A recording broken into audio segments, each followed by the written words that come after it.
സൽമാൻ ഖാനെ നായകനാക്കി AR മുരുകദോസ് സംവിധാനം ചെയ്യുന്ന ആക്ഷൻ ചിത്രമാണ് സിക്കന്ദർ. ബോളിവുഡിൽ ഏറെ ആരാധകരുള്ള സൂപ്പർ താരവും തെന്നിന്ത്യയുടെ ഹിറ്റ് മേക്കറും ഒന്നിക്കുന്ന സിനിമയ്ക്ക് വലിയ പ്രതീക്ഷയോടെയാണ് ആരാധകർ കാത്തിരിക്കുന്നത്. വമ്പൻ ബജറ്റിൽ ഒരുങ്ങുന്ന സിനിമയിൽ സൽമാൻ ഖാന്റെ പ്രതിഫലമാണ് ഇപ്പോൾ ചർച്ചയാകുന്നത്.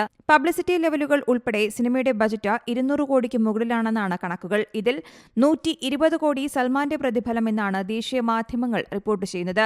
സിനിമയിലെ നായിക രശ്മിക മന്ദാനയുടെ പ്രതിഫലം 5 കോടിയാണെന്നും റിപ്പോർട്ടുകളുണ്ട്.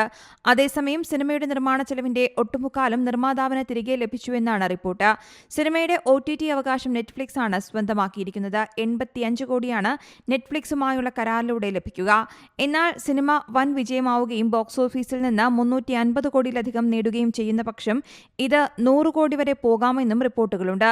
സിനിമയുടെ സാറ്റലൈറ്റ് അവകാശം സി ആണ് നേടിയിരിക്കുന്നത്. 50 കോടി രൂപയ്ക്കാണ് സിക്കന്ദറിന്റെ TV റൈറ്റ്സ് നേടിയിരിക്കുന്നത്.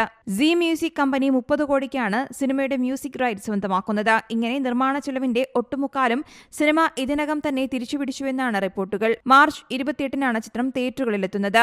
സൽമാനോടൊപ്പം രശ്മിക മന്ദാന, സത്യരാജ്, ഷർമാൻ ജോഷി, പ്രതീക് ബബ്ബർ, കാജൽ അഗർവാൾ എന്നിവരടങ്ങിയ വമ്പൻ താരനിരയും സിക്കന്ദറിൽ അണിനിരക്കുന്നുണ്ട്.